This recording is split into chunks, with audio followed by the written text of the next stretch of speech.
My name is Margot Hayes, and I'm 66 years old. What I'm about to tell you changed my life forever. The funeral for my husband, Ernest, was the quietest day of my existence. There, beside his grave, I received a message from an unknown number that sent a chill through me. "I'm alive. That's not me in the casket," I replied, my hands trembling. "Who are you?" The response took my breath away. "I can't say. They're watching. Don't trust our sons." That moment tore my soul in two. My world crumbled when I saw Charles and Henry, my own sons, standing by the casket with strangely calm expressions. Something was wrong. Their tears seemed forced, their hugs as cold as ice.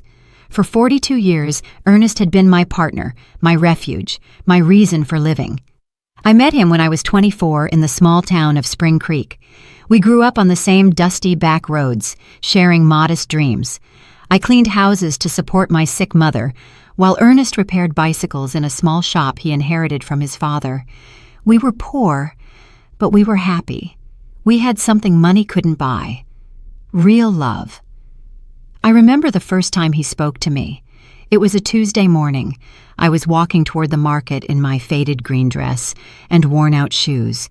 He stepped out of his shop with grease-stained hands and smiled at me with a shyness that made me fall in love with him instantly.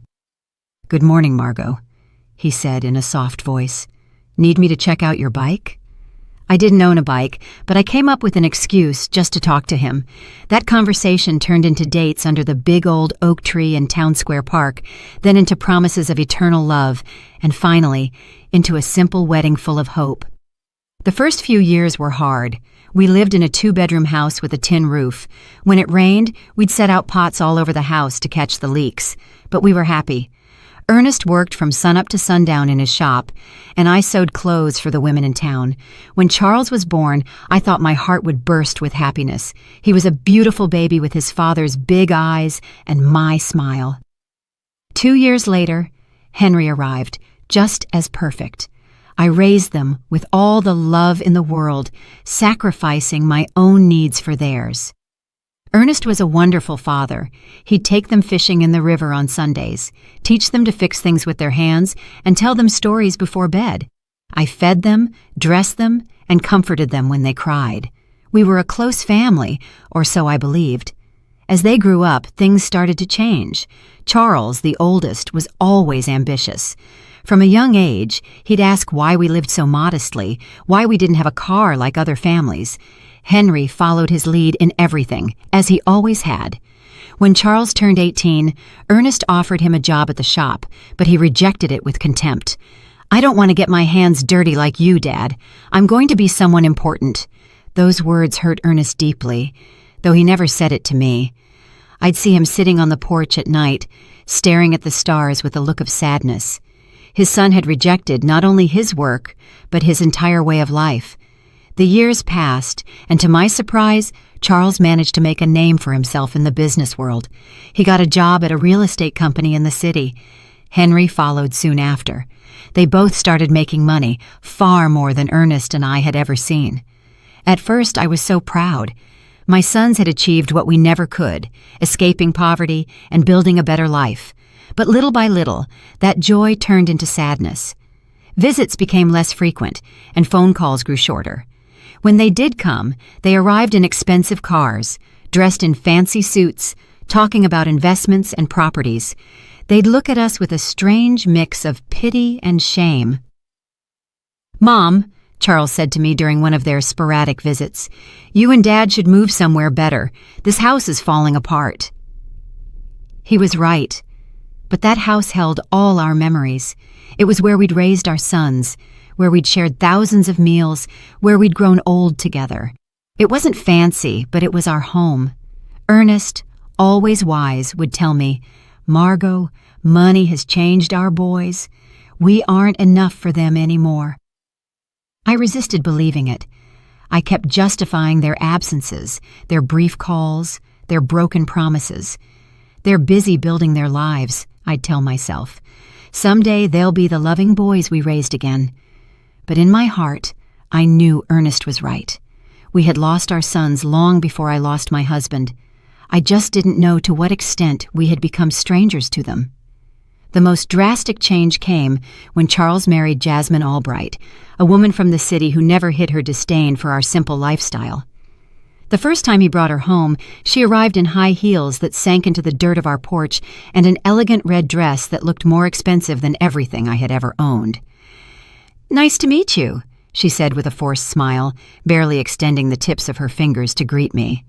Her eyes scanned our humble home with an expression I couldn't decipher, but that made me feel small. During dinner, Jasmine barely touched the food I had prepared with so much love. She moved the meatloaf around on her plate and cut tiny pieces of chicken, but she ate almost nothing. Charles seemed nervous, constantly apologizing for things he had never been ashamed of before. "Next time, we'll take them out to a restaurant," he whispered to Jasmine, thinking I couldn't hear. But I heard him. Every word pierced my heart like a knife. Henry, for his part, remained single, but adopted the same distant attitude as his brother. His visits were limited to special occasions, and even then, he always seemed to be in a hurry to leave. He was constantly on his phone, closing deals even during our conversations. "Mom, I have to go," he'd always say before it was time. "I have an important meeting early tomorrow." Family Sundays became a distant memory. Christmases grew cold and formal. My sons would bring expensive gifts we didn't need. They'd stay for 2 or 3 hours and then leave with evident relief. Ernest and I grew old alone, comforting each other. He continued to work in his shop, though his hands no longer had the same strength. I continued with my sewing, but my eyes weren't the same. We made do with our small income, proud not to ask for anything from our successful sons. "Do you know what the saddest part is, Margot?" Ernest said to me one night as we drank coffee on the porch. "It's not that they have money. It's that the money has made them believe we aren't important anymore." He was right, as always. My sons hadn't just changed financially. They had changed in their hearts. We were no longer their beloved parents. We were an uncomfortable reminder of a past they wanted to forget. Things got worse when Charles bought a $200,000 house in an exclusive neighborhood in the city. Henry did the same soon after, investing in a luxury condo that cost $150,000. Suddenly, our sons were owners of fortunes we couldn't even imagine. "You should sell this house and move into a retirement community," Jasmine suggested during one of her rare visits. "There are some very nice places for people your age. You'd be more comfortable."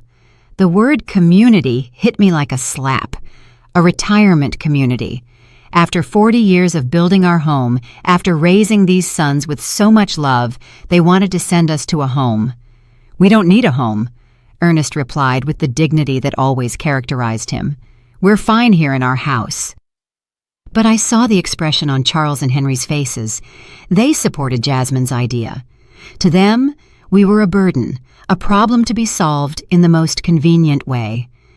It was then that the more direct suggestions began. Charles arrived one day with papers in his hand, documents he had prepared without consulting us. "Dad, Mom," he said with that fake smile he had perfected, "I've been thinking about your future. This house is worth, at most, $1,000. If you sell it, I can add some money so you can move somewhere better. A better place." To us, there was no place better than the home where we had been happy for decades. But Charles didn't understand that. For him, everything came down to numbers, to monetary value. "Besides," he continued, "I think Dad should retire from the shop. He's already 70 years old. It's time to rest." Ernest looked at him with infinite sadness. "Son, working isn't a burden for me. It's what keeps me alive, what gives meaning to my days." "But you could get hurt," Henry insisted, backing up his brother as he always did. "At your age, an accident would be very dangerous." Their words sounded caring, but I sensed something more behind them, an impatience, an urgency I couldn't fully grasp. The following months were tense. My sons increased the pressure for us to sell the house. They brought real estate agents without telling us. They had it appraised without our permission. They even began to talk about what would be best for everyone. "Look," Charles said to us during one particularly uncomfortable dinner, "Jasmine and I have decided to have kids soon. We'll need help with the expenses. If you sell the house and move to a smaller place, that money could be an early inheritance. An early inheritance. He was asking for our inheritance while we were still alive. The audacity of the request left me speechless. Ernest remained calm, but I saw his jaw tense. Son, when your mother and I die, everything we have will be yours. But while we're alive, our decisions are our own. Don't be stubborn, Henry cut in, with a harshness I had never seen from him before. You're old now. You can't keep living in the past.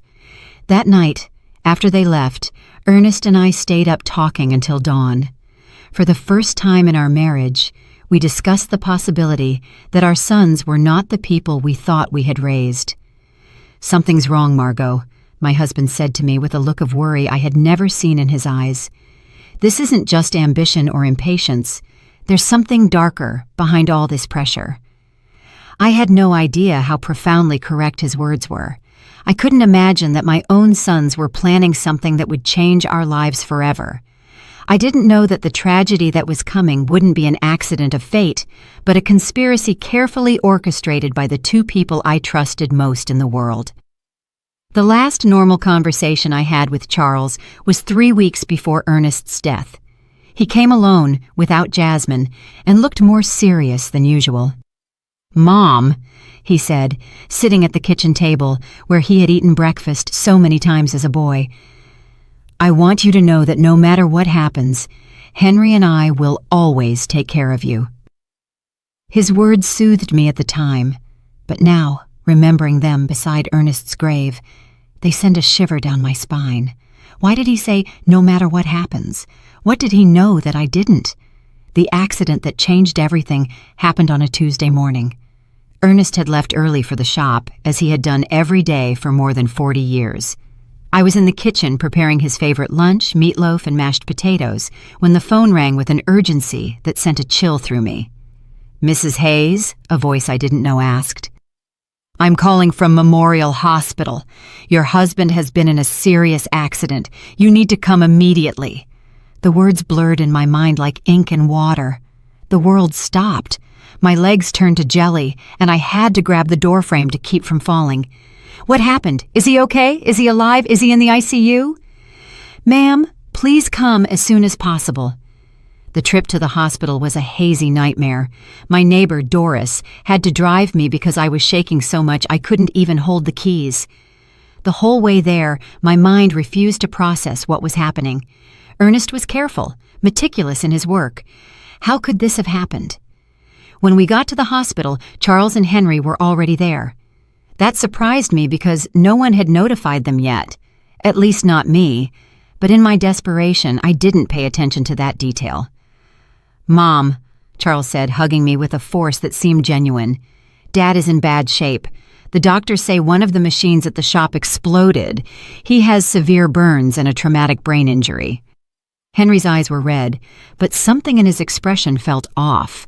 He seemed more nervous than sad, like someone waiting for important news rather than someone suffering for his father. Can we see him? I asked, desperate. Only immediate family, one at a time, and for 5 minutes max, the nurse explained. When I entered that ICU room, my heart sank. Ernest was hooked up to a dozen machines with bandages covering most of his face and arms. I barely recognized him. His breathing was labored, artificial, kept going by machines that beeped constantly. I walked up to his bed and took his hand, the only part of his body that seemed intact. Ernest, my love, I'm here. Everything is going to be all right. You're going to recover, just like you always do. For a moment, I felt a slight squeeze in my hand. His eyes moved behind his closed lids. He was fighting. My warrior was fighting to get back to me. The next 3 days were the longest of my life. I practically lived at the hospital, sleeping in the uncomfortable chairs in the waiting room. Charles and Henry took turns accompanying me, but they always seemed more interested in talking to the doctors than in comforting their father. I overheard fragmented conversations that I couldn't fully understand at the time.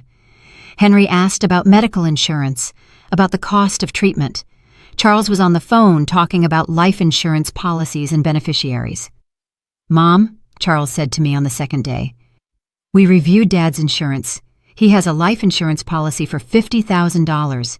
There's also a workers' comp policy that could cover up to $75,000 more. Why was he talking to me about money when Ernest was still fighting for his life? Why was he worried about insurance instead of his father's recovery? I don't care about the money, I responded harshly. I just want your dad to get better. Of course, Mom, he said, but I saw something in his eyes that I didn't like. A coldness, a calculator working while his father lay dying. On the third day, the doctors gave us the most devastating news of my life. Dr. Patterson, an older man with a compassionate expression, gathered us in a small office. Mrs. Hayes, he began softly, your husband's condition is critical. The burns have become infected, and the head trauma is more severe than we initially thought. We have to be realistic about his chances. What does that mean? I asked, though my heart already knew the answer. It means we need to prepare for the worst. Your husband is in an induced coma. We could keep him alive indefinitely, but his quality of life, well, it's highly unlikely he will ever regain consciousness. My world fell apart around me. 42 years of marriage, an entire life built together, and now they were telling me it was all fading away like smoke. We want to try everything, I said through sobs, no matter the cost, no matter how long it takes. But Charles exchanged a look with Henry that deeply unsettled me. Mom, Charles said in a voice that tried to sound understanding, we have to be practical. Dad wouldn't want to live like this. He always said he never wanted to be a burden on anyone. A burden. I exploded with a fury I didn't know I had. He's your father. He's not a burden. He's the man who raised you, who worked his whole life to give you the best he could. We know, Mom, Henry chimed in. But we also have to think about you. The medical bills are going to be enormous. They could wipe out all your savings. Again, money. Always money. My husband was dying, and they were calculating costs. That night, alone in the hospital room, I took Ernest's hand and spoke to him as if he could hear me. My love, I don't know what to do. The doctors say there's no hope, but I can't let you go. I can't imagine my life without you. It was then that something happened that still gives me goosebumps. His fingers moved slightly, squeezing mine with a force that was almost imperceptible. His lips moved as if he were trying to say something, but no sound came out. I called for the nurses, desperate. He's reacting! He's trying to talk! But by the time they arrived, Ernest had returned to his previous state. The nurse checked the monitors and shook her head. Sometimes there are involuntary muscle spasms, ma'am. It doesn't mean he's conscious. But I knew what I had felt. Ernest had tried to communicate with me. He had fought to tell me something important. 2 days later, in the early hours of Friday morning, the machine alarms went off. Lights flashed. Nurses rushed to Ernest's room. I was dozing in the hallway when the noise woke me up. No, no, no! I screamed, running toward the room. The doctors worked for 40 minutes trying to resuscitate him, but it was useless. At 4:37 in the morning, Ernest was officially declared dead. The pain I felt in that moment was physical, as if my heart had been ripped from my chest. I collapsed by his bed, hugging his still warm body, refusing to accept that he was gone forever. Charles and Henry arrived at the hospital an hour after their father's death. They seemed prepared, as if they had been expecting the call. They brought papers, documents, and phone numbers for funeral homes. We already talked to the Spring Creek Funeral Home, Charles said to me while I was still crying inconsolably. They can pick up the body this morning. We also contacted the insurance, Henry added. The claim process is already underway. How could they be so efficient, so organized, so cold just an hour after losing their father? Something was wrong, but my grief was so intense that I couldn't think clearly. The funeral was scheduled for the following Monday. Charles took care of all the arrangements without really consulting me. He chose the simplest casket, the shortest service, as if he wanted to get it all over with as quickly as possible. It's what Dad would have wanted, he said when I complained about not being included in the decisions. Something simple without a fuss. But Ernest deserved better than this indecent rush to bury him and forget. The day of the funeral arrived, cloudy and cold, as if the sky itself were crying for Ernest. I wore my only black dress, the same one I had worn for my mother's funeral years ago. My hands were shaking so much that Doris had to help me button the small buttons on the back. "Be strong, Margot," my dear friend whispered as she carefully combed my hair. "Ernest would want to see you strong." But I didn't feel strong. I felt empty, like a shell without a soul. 42 years of marriage can't be buried so easily. Every object in the house reminded me of him: his coffee mug on the table, his tools on the porch, his pillow that still held his scent. When we got to the cemetery, I was surprised by how few people had attended. I expected to see more of Ernest's co-workers from the shop, more neighbors, more acquaintances. But it was only Charles, Henry, Jasmine, Doris, me, and the pastor. For a man who had lived 70 years in the same town, who had helped so many people, the funeral seemed strangely empty. "Where are the guys from the shop?" I asked Charles. "We didn't want to bother anyone," he replied quickly. "Dad was a private person. He would have preferred something intimate." But that wasn't true. Ernest loved his community. He cared about his neighbors. He would have wanted them to come say goodbye. Why had Charles decided to make everything so secretive, so rushed? During the service, I watched my sons with a strange emotional detachment.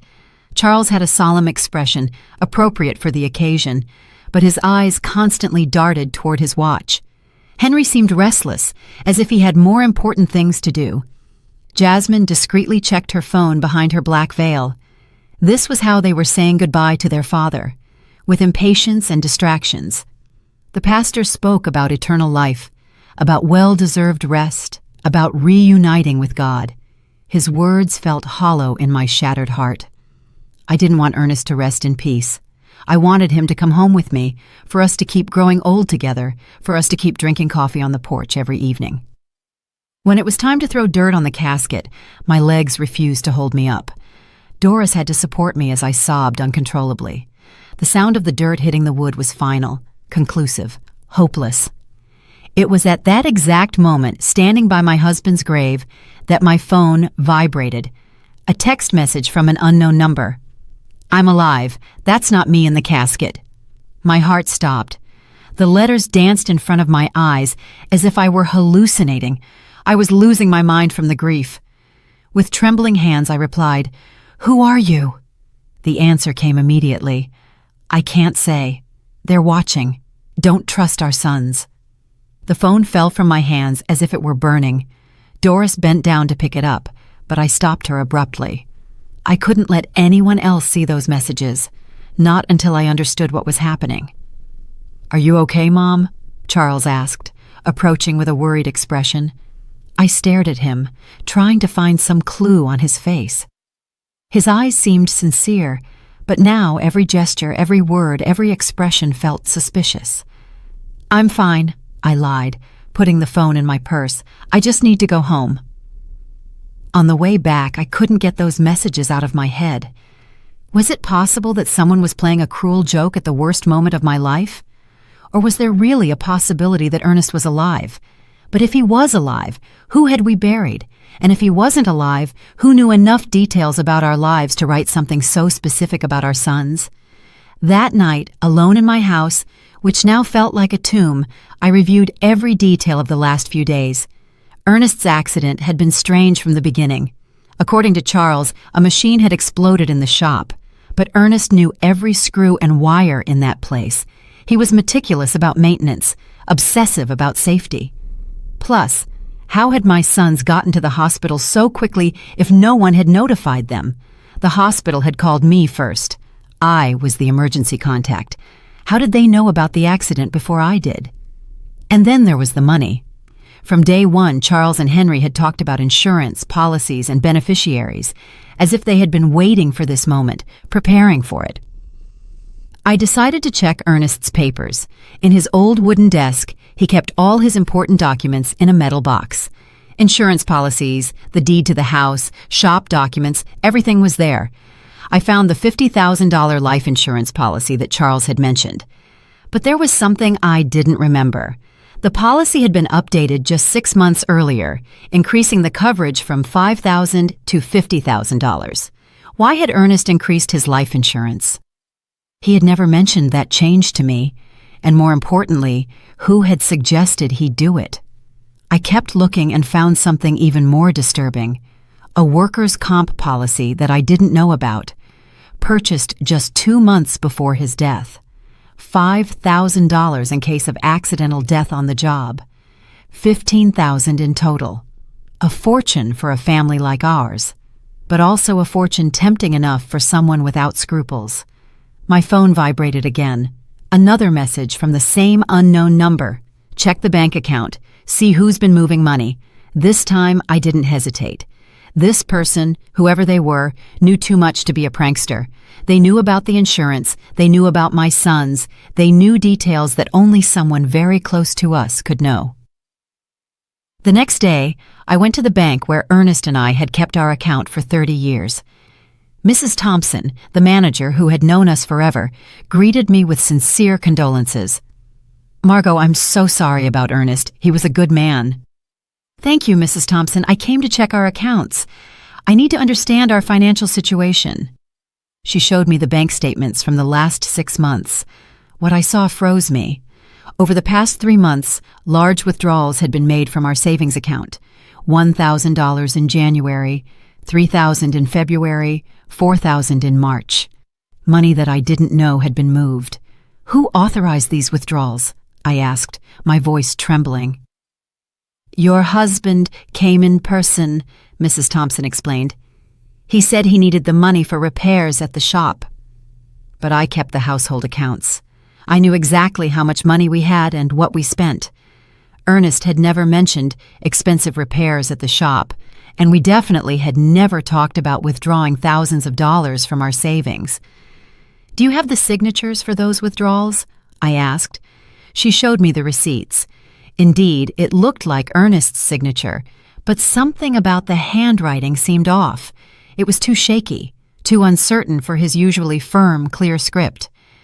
"Mrs. Thompson," I asked with my heart pounding, "did he come alone to make these withdrawals, or was someone with him?" She thought for a moment. "Now that you mention it, I think he came in with one of your sons once or twice. Charles, I think. He said he was helping his dad with the paperwork because Ernest had trouble reading documents without his glasses." Charles. My son had been involved in money withdrawals I didn't know about, using his father's tired eyes as an excuse. But Ernest saw perfectly well with his glasses, which he never took off during the day. That afternoon, as I looked over the bank receipts again and again, I received another message. The insurance was their idea. They convinced Ernest he needed more protection for you. It was a trap. I could no longer deny the evidence piling up in front of me. The mysteriously increased insurance policies, the unauthorized money withdrawals, Charles's presence in transactions I knew nothing about, his suspicious efficiency in organizing the funeral, his coldness during his father's agony. But the question that terrified me was whether they had really planned Ernest's death, how they had done it, and who was sending me these messages. How did this person know so much about what had happened? The following days became a nightmare of doubt and suspicion. Every one of Charles's smiles, every one of Henry's hugs, every word of condolence felt like a mask hiding something sinister. But I needed more proof before I could accept a truth as horrible as the one taking shape in my mind. My phone kept receiving messages from the mysterious number. "Go to Ernest's shop. Look in his desk. There are things you didn't see." I decided to go to the shop for the first time since the accident. Charles had said a machine had exploded, but when I got there, I found something completely different from what I expected. The shop was strangely clean, too clean to have been the scene of an explosion. There were no burn marks on the walls, no debris, no signs of the destruction that such a serious accident should have caused. "Where is the machine that exploded?" I asked out loud. I looked all over the shop and found every machine in its place, working perfectly. The welder, the compressor, the electric saw, all were intact. What then had been the cause of the accident? In Ernest's desk, I found something that sent a chill through me. A note written in his handwriting, dated 3 days before his death. Charles insists I need more insurance. He says it's for Margot, but something doesn't feel right. I don't trust his intentions. Below that note was another. Henry brought me some papers to sign. He says they're to modernize the shop, but I don't understand what it's about. Why all the hurry? My husband had had suspicions. He had intuited the evil intentions of our sons, but he had died before he could tell me. I kept searching and found an envelope sealed with my name on it. I opened it with trembling hands. It was a letter from Ernest. My dearest Margot, if you are reading this, it means something has happened to me. In recent months, I've noticed strange changes in Charles and Henry. They're too interested in our money, in the insurance, in us selling the house. Jasmine is putting a lot of pressure on them. Yesterday, Charles told me I should be more concerned about my safety because at my age, any accident could be fatal. I don't know why, but those words sounded like a threat. I love you, Margot. If something happens to me, don't trust anyone blindly, not even our sons. The letter fell from my hands. Ernest had sensed his own death. He had seen the signs that I, blinded by maternal love, had ignored. That night, Charles came to visit me. He arrived with a bottle of wine and a smile that now seemed completely fake.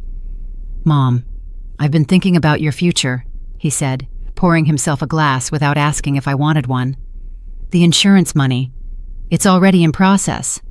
It'll be $15,000. "How do you know the exact amount?" I asked, feigning innocence. "Well, I helped Dad with the insurance paperwork. He wanted to make sure you had enough money to live comfortably." A lie.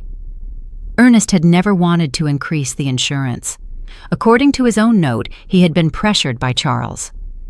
"And what do you think I should do with that money?" I asked, carefully watching his reaction. His eyes lit up with a glint that gave me a chill. "You could buy a smaller, cozier house, or even better, move into a nice retirement community where you'd have company and medical care. Henry and I could manage your money to make it go further." "Manage my money. We just want to take care of you, Mom. At your age, it's easy to get scammed or make bad financial decisions. We know about investments, about business. We could triple that amount in a few years. Triple my money or make it disappear into their own pockets." "Let me think about it," I said, trying to buy time. "Of course," Jasmine said with her fake sweetness. "But not too long, for your own good." After they left, I sat in my kitchen, shaking with rage and fear. My own sons, my flesh and blood, had not only murdered their father, but now they were planning to steal everything I had left. That night, my phone vibrated with a longer message than the others. "Tomorrow, go to the police station.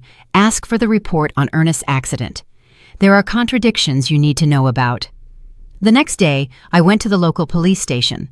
Sergeant O'Connell, who had known Ernest for years, greeted me kindly. "The report on your husband's accident?" he asked with a confused expression. "What accident, Mrs. Hayes?" "From his shop, when the machine exploded."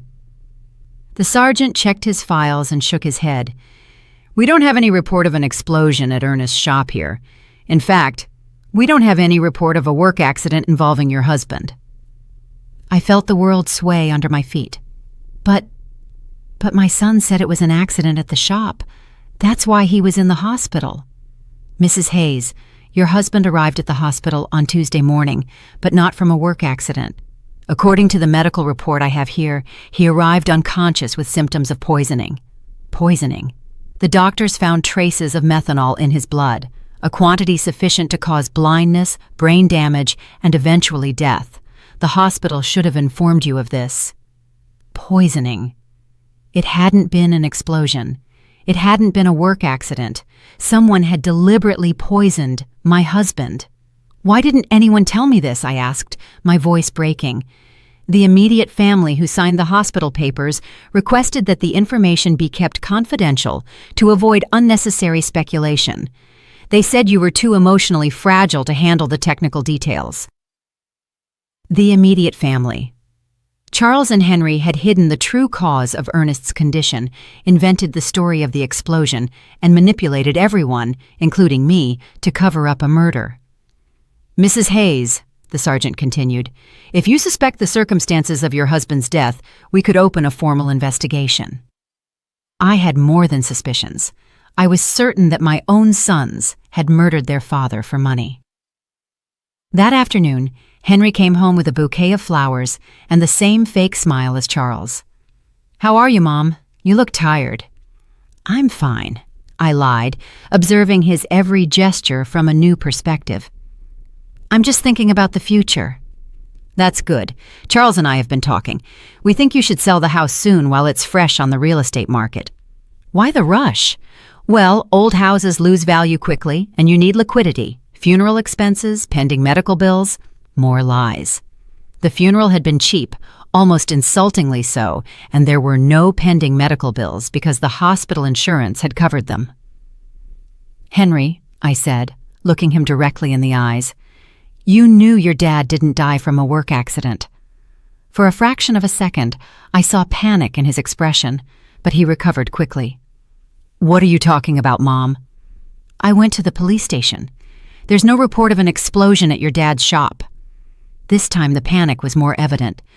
"Mom, you shouldn't be doing things like that. They'll confuse you. The grief is getting to you."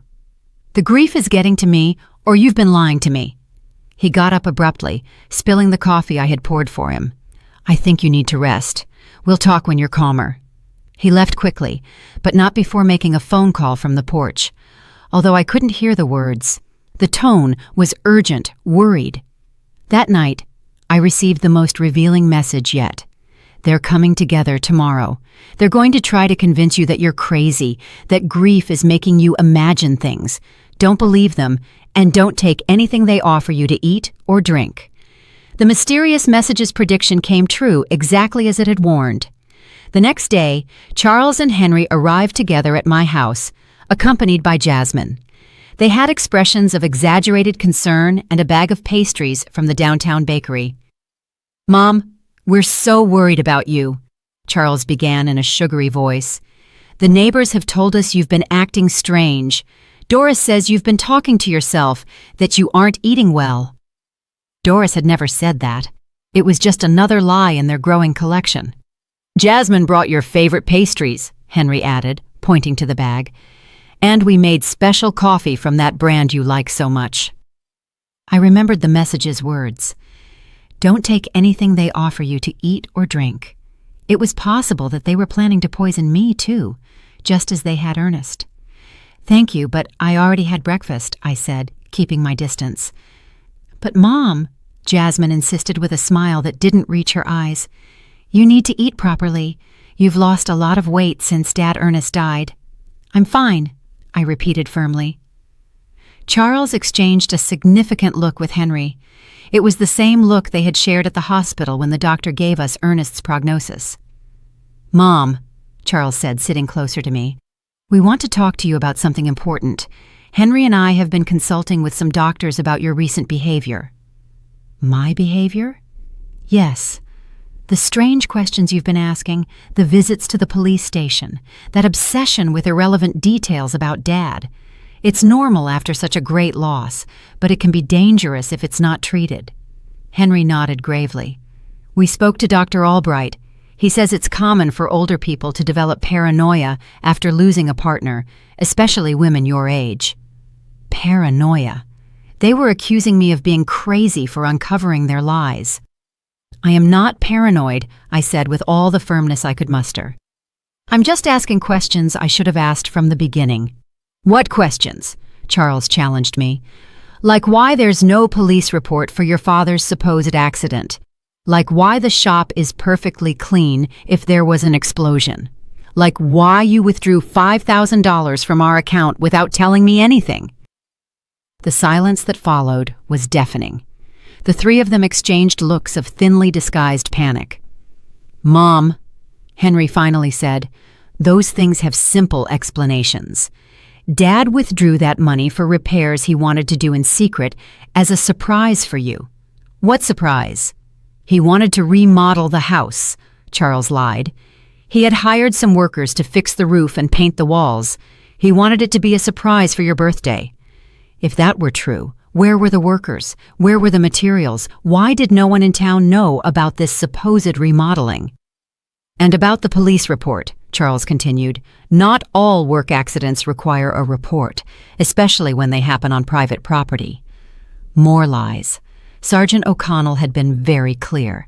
Any work accident with serious injuries requires an official report.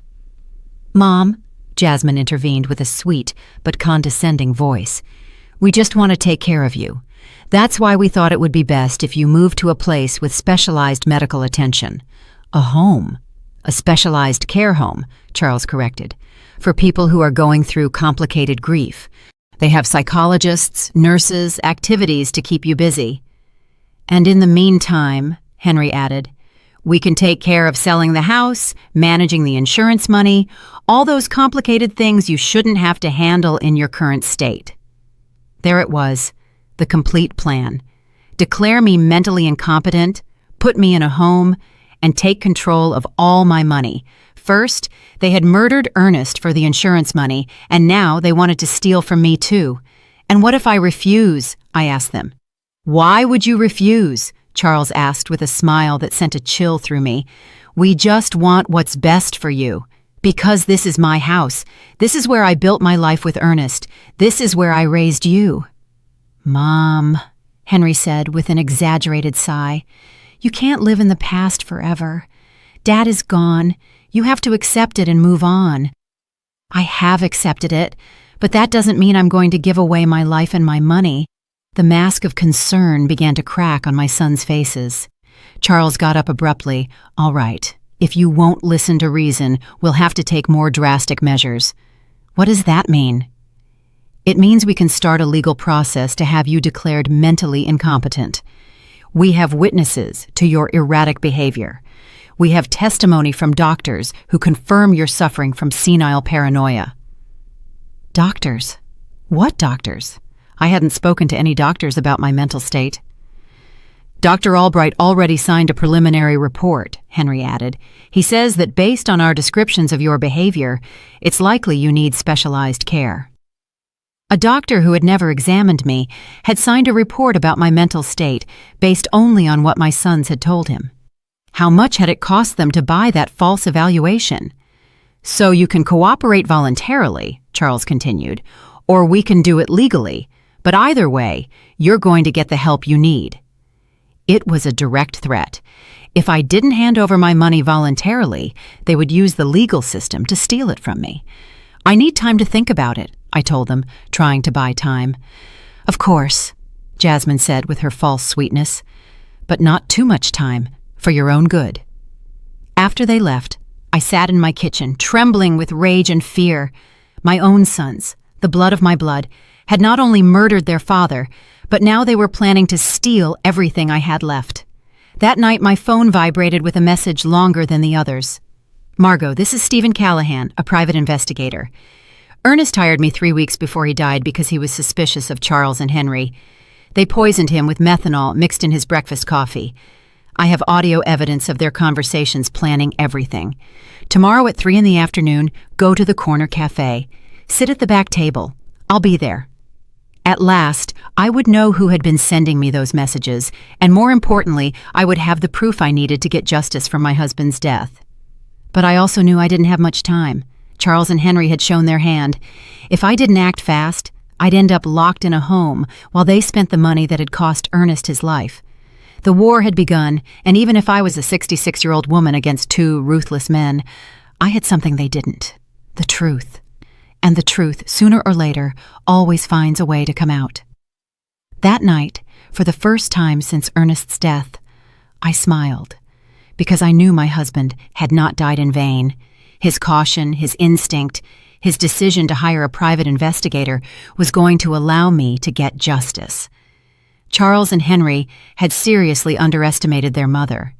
They were about to discover that a woman fighting for the memory of her murdered husband is a force more powerful than all their greed combined. The next day arrived, filled with nervousness and anticipation. I dressed carefully, choosing my most serious purple dress, the one I wore for important occasions. If I was going to meet the man who could give me the answers I needed, I wanted to be prepared for any revelation. At 2:30 in the afternoon, I walked toward the corner cafe with determined but cautious steps. Every shadow looked suspicious. Every person on the street could be a spy sent by my sons. The paranoia they had accused me of having was starting to feel justified. The cafe was moderately full. I went straight to the back table as I had been instructed. I ordered a chamomile tea and waited, my hands trembling slightly on the worn wooden table. Exactly at 3 on the dot, a man in his 50s approached my table. He was tall and gray-haired, with intelligent eyes and a serious but kind expression. He was carrying a brown folder under his arm. "Mrs. Hayes?" he asked in a low voice. I nodded, not yet trusting my voice. "I'm Stephen Callahan. I'm so sorry for your loss." Ernest was a good man. He sat down across from me and placed the folder on the table. "Before I show you what I have, I need you to know that what you're about to hear and see is going to be very painful.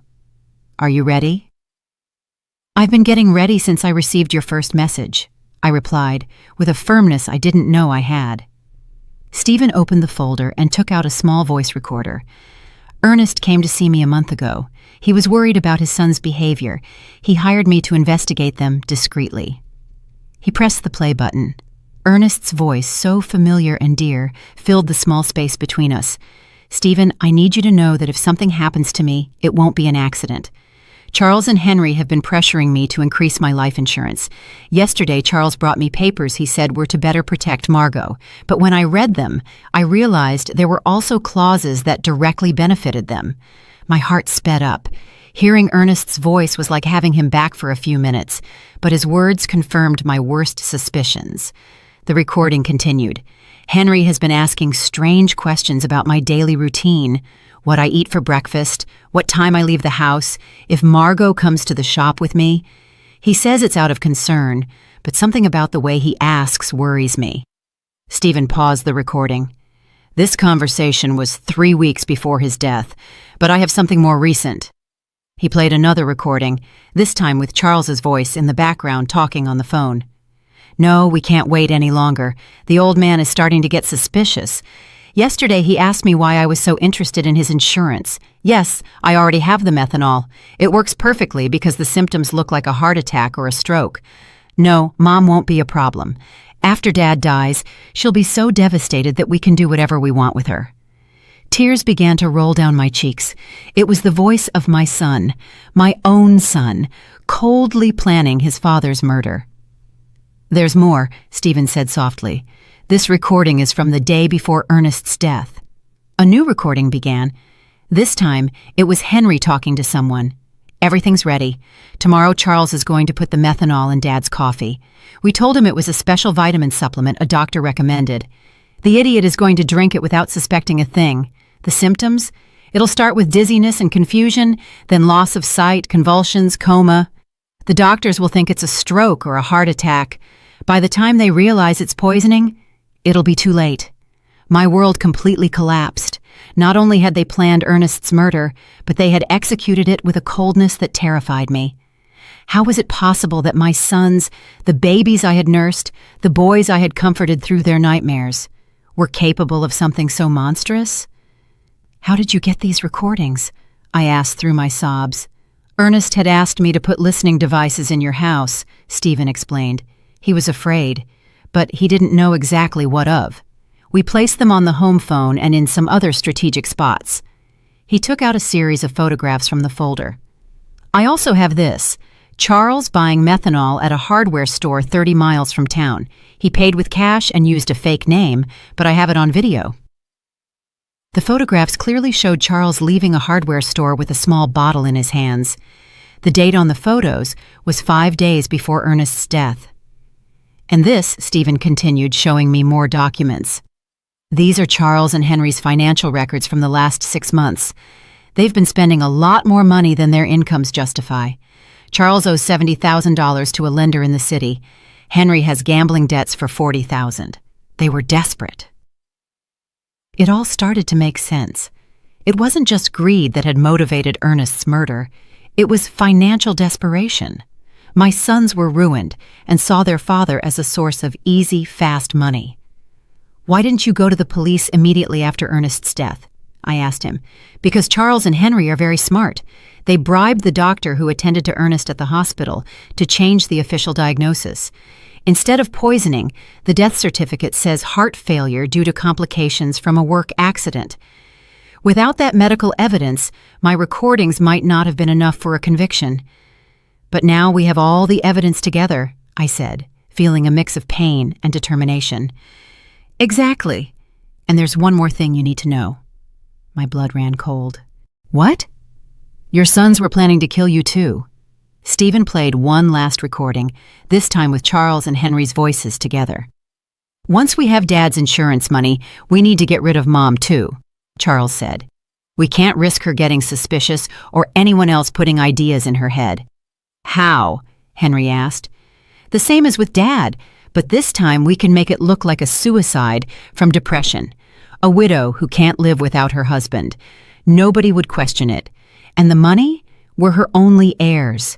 Everything would be ours. The house, the savings, the insurance money, almost $200,000 in total." The recording stopped. I was shaking uncontrollably.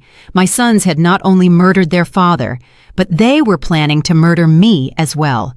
All for money. "Mrs. Hayes," Stephen said gently, "I know this is devastating, but we have enough evidence to make them pay for what they did. What do we do now?" I asked, wiping my tears. "First, we need to go to the police with all this evidence.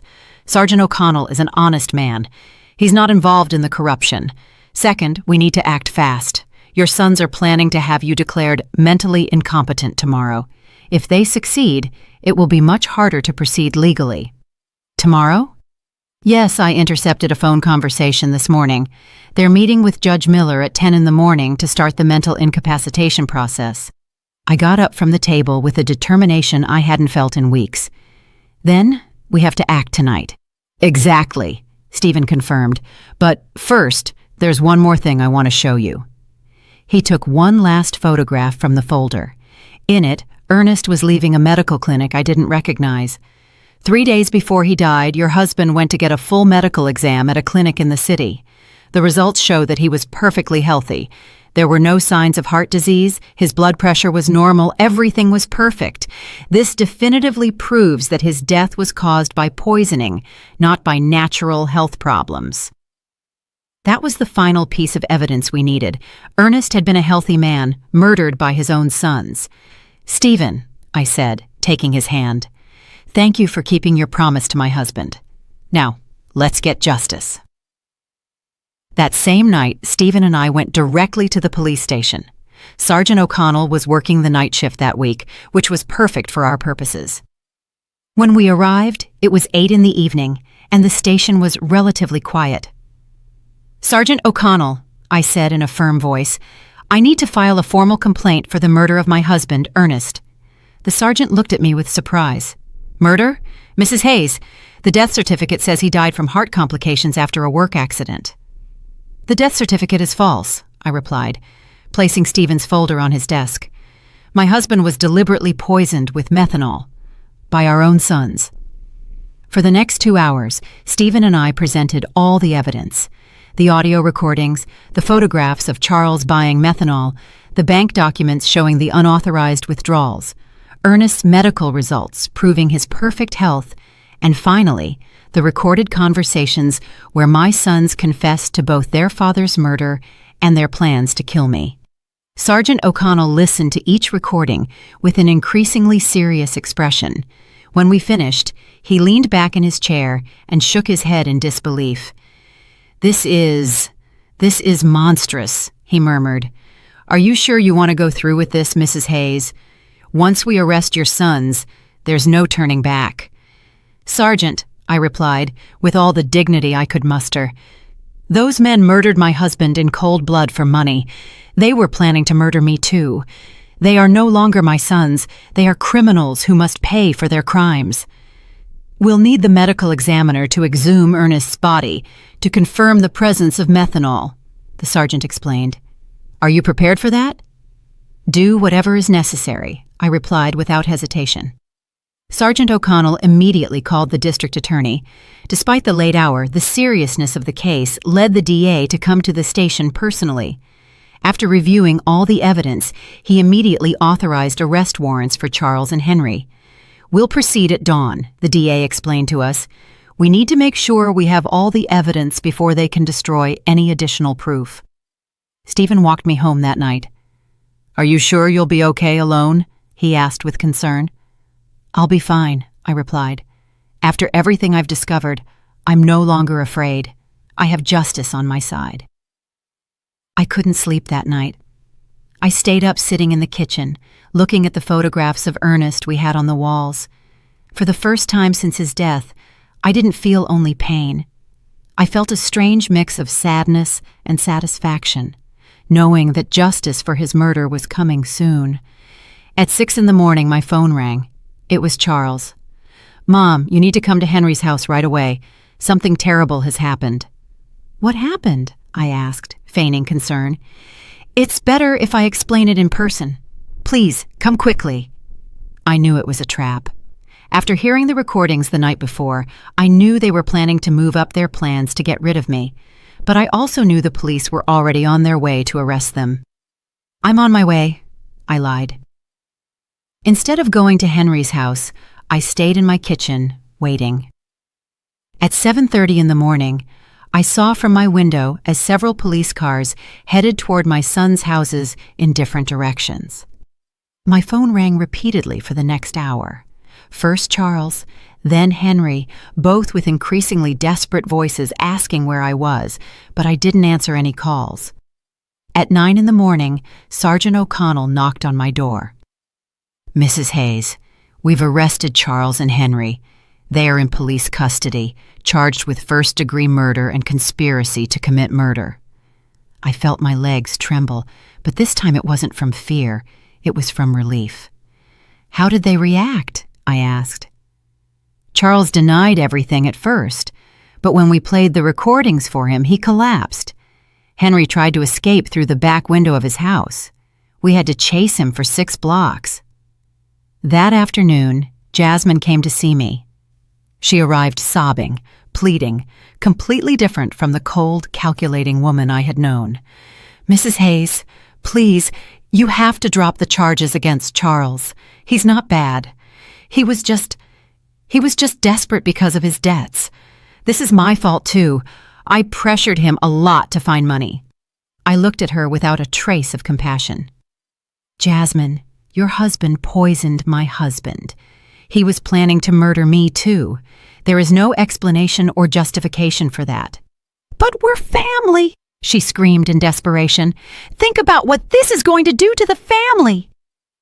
"The family died the day you decided to kill Ernest for money," I replied coldly. "Now please, leave my house." 3 days later, the exhumation of Ernest's body was carried out. The lab results confirmed exactly what Stephen had discovered: lethal levels of methanol in his system, enough to cause all the symptoms he had experienced before his death.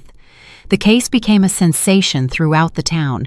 No one could believe that 2 sons had murdered their own father for money. The local newspapers called it the cruelest crime of the decade. Over the following weeks, more details came to light during the investigation.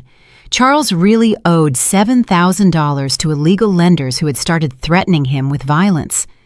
Henry had lost $5,000 in underground gambling dens and was also facing threats. They had seen Ernest's life insurance money as their only salvation, but their greed had led them to increase the policies so dramatically that it had aroused their own father's suspicion. We also discovered that the doctor who had falsified the death certificate had received $5,000 in cash from Charles. He was also arrested for obstructing justice and falsifying official documents. Stephen explained all the details of the plan Ernest had made with him.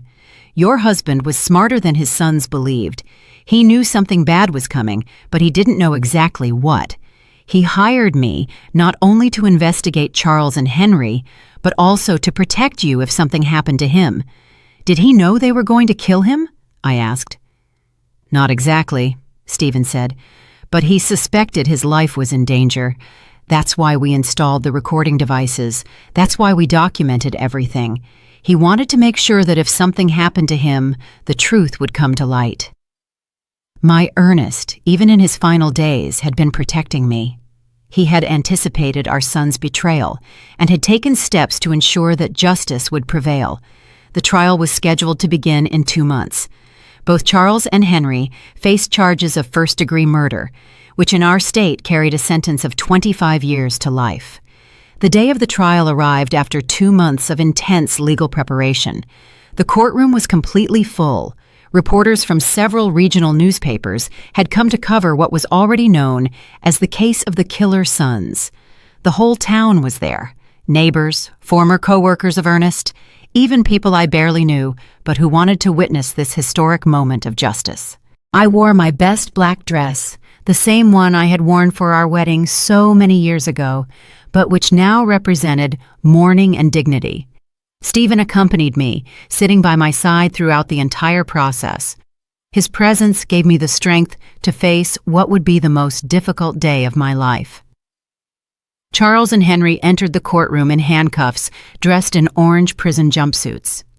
Seeing my sons like that broke my heart one more time, but I no longer felt pity for them. I only felt a deep sadness for the moral death they had chosen long before they physically murdered their father. The prosecutor presented the case with devastating precision.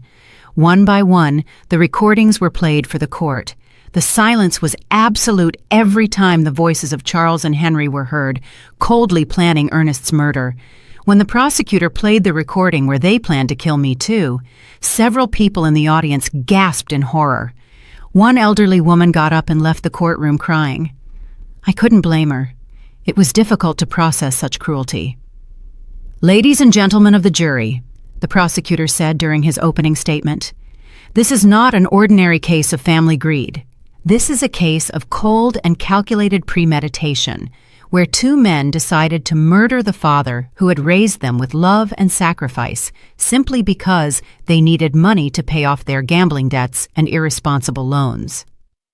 Charles and Henry's lawyers tried to present a defense based on desperate circumstances and external influences, but the evidence was overwhelming. The recordings didn't lie. The bank documents didn't lie. The forensic evidence of the methanol in Ernest's body didn't lie. When it was my turn to testify, I walked to the stand with trembling legs, but a clear mind. I had been waiting for this moment for months. "Mrs. Hayes," the prosecutor asked me, "can you tell us what your relationship was like with your sons before your husband's murder?" "I thought I had a good relationship with them," I replied, looking directly at Charles and Henry. "I raised them with love. I sacrificed everything for their well-being. Their father worked from sunup to sundown to give them the best we could. I never imagined that love and sacrifice would become the reason for his murder." "At any point, did you suspect they could harm your husband?" "No. That is the most painful part of all this. I trusted them completely. When they told me Ernest had an accident at his shop, I believed them. When they organized the funeral so quickly, I thought they were being efficient in their grief. I never imagined they were covering up a murder." Charles lowered his head during my testimony. Henry looked at me defiantly, but I saw tears in his eyes. Too late for tears. Too late for regret. The most dramatic moment of the trial came when the prosecutor decided to play the full recording of the conversation where they planned my own murder. Charles's voice filled the courtroom. "Once we have Dad's insurance money, we need to get rid of Mom too. We can't risk her getting suspicious." A murmur of horror swept through the audience. Several people turned to look at me with expressions of disbelief and compassion. "How did you feel when you heard this recording for the first time?" the prosecutor asked me. "I realized that I had lost my 2 sons long before I lost my husband," I replied, my voice cracking but firm. "The babies I nursed, the children I comforted in their nightmares, had died and been replaced by 2 strangers capable of any cruelty for money." The defense tried to cross-examine me. suggesting that maybe I had misinterpreted my son's intentions, that maybe the grief had made me exaggerate the evidence. But the recordings spoke for themselves. Stephen also testified, explaining in detail how Ernest had hired him because he was afraid of his own sons. He described every step of the investigation, every piece of evidence collected, every recorded moment that revealed the truth. The medical examiner presented the results of the exhumation, confirming the lethal presence of methanol in Ernest's body. He explained how this poison acts slowly, causing exactly the symptoms my husband had experienced before he died. After 3 days of devastating testimony, the closing arguments arrived. The prosecutor was crushing. Charles and Henry are not victims of circumstances. They are predators who saw their own parents as financial obstacles that had to be eliminated. They planned, executed, and covered up Ernest's murder, and were planning to do the same to Margot. They don't deserve compassion. They deserve justice. The jury deliberated for 6 hours. When they returned, the silence in the courtroom was absolute. I could hear the beating of my own heart as the judge read the verdict. In the case of the state versus Charles Hayes and Henry Hayes on the charge of first-degree murder of Ernest Hayes, we find the defendants guilty. The courtroom erupted in murmurs and exclamations. Charles collapsed in his chair, finally comprehending the magnitude of what he had done. Henry remained rigid, staring straight ahead with no expression. On the charge of conspiracy to commit murder against Margot Hayes, we find the defendants guilty. The judge proceeded immediately to the sentencing. Charles Hayes and Henry Hayes, for the premeditated murder of your father and the conspiracy to murder your mother, I sentence you to life in prison without the possibility of parole for 30 years. When I heard those words, I felt a gigantic weight lift from my shoulders. Justice. Finally, there was justice for Ernest. After the trial, many people came up to hug me and express their support. Doris cried with me, not from sadness, but from relief. "Margot, Ernest can rest in peace now," she whispered to me. That night, I returned to my house, which now felt different. It was no longer a place of pain and betrayal. It was my home again, the place where Ernest and I had been happy for 42 years. Stephen came to visit me a week after the trial. "How do you feel?" he asked me. "At peace," I answered honestly. "For the first time since Ernest's death, I sleep soundly. I know he is resting because his death did not go unpunished. And the money, the insurance, the savings? I donated the life insurance money to a foundation for victims of family crimes," I explained. "That money was stained with blood. I could never have used it. My personal savings are enough to live modestly for the rest of my days." 6 months after the trial, I received a letter in prison mail. It was from Charles. "Mom, I know I don't deserve your forgiveness, but I need you to know that I regret everything. The money, the debts, the desperation. They blinded us. We lost all humanity. Henry and I destroyed the most loving family in the world for $5,000 that we didn't even get to enjoy. Tomorrow, I will commit suicide in my cell. I can't live with what we did. Take care, Mom. Tell Dad we're sorry we were such bad sons. I didn't arrive in time to prevent his suicide." Charles was found hanging in his cell the next day. Henry, upon learning of his brother's death, suffered a complete nervous breakdown and was transferred to the prison psychiatric hospital. Today, 2 years after the trial, I live peacefully in my small house. I have converted Ernest's shop into a garden where I grow flowers to take to his grave every Sunday. Stephen has become a close friend, visiting me regularly to make sure I'm okay. Sometimes the neighbors ask me if I miss my sons. The answer is complicated. I miss the children they were, but those children died long before Ernest did. The men they became were not my sons. They were strangers who shared my blood, but not my heart. I have learned that true family is not defined by blood, but by love, loyalty, and mutual respect. Ernest was my true family for 42 years. The friends who supported me during the trial are my family now. Justice did not bring Ernest back, but it gave me peace. And on quiet nights, when I sit on the porch where we so often drank coffee together, I swear I can feel his presence, proud of me for being strong enough to do the right thing, even when it meant losing my sons forever. 5 years have passed since that terrible day in the cemetery when I received the first message that changed my life forever. Today I am 71 years old, and my completely white hair reflects all the storms I have faced and overcome. But my eyes, my dear friend Doris tells me, shine with a peace they didn't have before. The house where Ernest and I built our dreams is still my refuge. I have made some improvements with the money I had saved. I painted the walls a soft yellow, Ernest's favorite color, and I turned his old shop into the most beautiful garden in the neighborhood. Red roses, white carnations, sunflowers that always seek the sun, just as he taught me to do during our most difficult years. Stephen Callahan became more than just the investigator who helped me get justice. He became my chosen family. He comes to visit me every Wednesday afternoon, and we drink coffee on the porch while he tells me stories about his other cases. He sometimes asks me if I regret reporting my own sons, if it wouldn't have been better to keep the secret and live with the lie. Never, I always answer. The truth hurts, but lies kill the soul. The foundation I established with the life insurance money has become something bigger than I ever imagined. The Ernest Hayes Foundation for Victims of Family Crimes now helps dozens of families every year who have gone through tragedies similar to mine. We have psychologists, lawyers, and private investigators all working so that no other family has to suffer in silence what I suffered. 6 months ago, a 40-year-old woman came to see me. Her name was Eleanor, and she suspected her brother had murdered her mother for the inheritance. Her story was painfully similar to mine. Greedy relatives, pressure to sell properties, strange behavior after the death. The foundation provided her with a private investigator, free legal advice, and psychological support throughout the process. When her brother was convicted of murder 3 months later, Eleanor came to hug me, crying. "Mrs. Hayes, you saved my life. If you hadn't had the courage to report your own sons, I never would have had the courage to report mine." Those are the moments that remind me why all the pain I went through was worth it. Henry is still alive, though he is no longer the same man I knew. After Charles's suicide, his mind completely broke.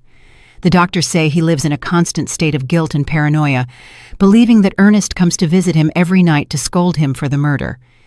He has tried to commit suicide 3 times, but the prison guards keep him under constant surveillance. I receive letters from him occasionally. They are incoherent, full of desperate apologies and pleas for forgiveness. At first I read them, looking for some trace of the son I raised with so much love. But then I realized that reading those letters only reopened wounds that had already healed. Now I keep them unopened in a shoebox. Maybe someday I'll read them. Maybe not. I have the right to protect my peace of mind. Jasmine disappeared from town immediately after the trial. Someone told me she moved to the city and changed her name. I don't blame her. Carrying the last name of a murderer must not be easy. Sometimes I wonder if she knew what Charles was planning, if she was a silent accomplice to Ernest's murder. But those questions belong to the past, and I have learned to live in the present. The town of Spring Creek will never forget the case. It has become a local legend, a story that parents tell their children as a warning about greed and betrayal. Some see me as a hero, others as a cruel woman who sent her own sons to prison. I don't care what they think. I know the truth, and the truth has given me the peace I needed. My health remains surprisingly good for my age. The doctor says it's because I was finally able to free myself from the stress and sadness I was carrying. The body heals when the heart finds peace, he explained during my last checkup. Sunday mornings are my favorite. I cut fresh flowers from my garden and walked to the cemetery to visit Ernest's grave. His headstone now has an inscription that I had engraved after the trial. Ernest Hayes, beloved husband, betrayed father, honorable man. His love was stronger than his death. I tell him everything that has happened during the week. I talk to him about the foundation, about the families we have helped, about the thank you letters I receive from people who found justice thanks to our story. I swear I can feel his approval in the wind that moves the leaves of the nearby trees. "Do you know what's strangest, my love?" I said during my last visit. "I no longer feel pain when I think of Charles and Henry. I only feel pity. Pity because they had all the love in the world and they chose hate. They had a family that adored them and they chose betrayal. They had the opportunity to be honorable men like you and they chose to be murderers." Last week, a reporter from the city came to interview me for a documentary about family crimes. She asked me if there was anything I wanted to say to other people who might be going through similar situations. "Family is not an excuse for crime," I replied. "Love is not blind. Love with boundaries is true love. If someone who says they love you is capable of harming you for money or convenience, that person doesn't really love you, and it is never, ever too late to seek justice, no matter who the culprit is." This year, on the 5th anniversary of Ernest's death, I organized a special ceremony in his memory. More than 200 people came: neighbors, members of the foundation, families we have helped, local authorities. It was beautiful to see how his death, which began as a tragedy, had become a force for good in so many lives. Stephen gave an emotional speech. Ernest Hayes died because of his son's greed, but his legacy lives on in every family that finds justice thanks to his wife's courage. Evil tried to destroy his story, but good turned it into hope for others. At night, before I go to sleep, I sometimes take out the old photographs from when Charles and Henry were children. I see them playing in the yard, hugging their father, laughing with me on past Christmases. I allow myself to cry for those innocent children who once existed before greed completely corrupted them. But I no longer cry for the men they became. Those men chose their destiny. My story ended up being bigger than my personal tragedy. It has become a symbol that justice is possible, even when it comes from the most unexpected sources. A 66-year-old widow proved that truth is more powerful than lies, that true love is stronger than betrayal, and that it is never too late to do the right thing. Tomorrow is Wednesday, and Stephen will come for coffee, as always. I'll make his favorite pastry and tell him about the thank you letters that arrived this week. Afterward, we'll work together in the garden, planting new flowers for spring. Life goes on, more simple but more authentic than before. I have learned that true family is not about shared blood, but about shared values, mutual respect, and a love that never turns into harm. Ernest, wherever you are, I hope you know that I kept the promise I made to you by your grave that terrible day. I found the truth, I sought justice, and I turned our pain into hope for others. Your death was not in vain, my love. Did you like my story? And which city are you listening from? Let's meet in the comments. If you like the story, you can support me by sending a super thanks so I can keep bringing more stories like this. Thank you so much for your sweet support. I'm looking forward to your comments on the story. On the screen, you can see 2 new life stories that I highly recommend. There's so much more on my channel. Don't forget to subscribe. See you in the next life story with love and respect. My name is Margot Hayes, and I'm 66.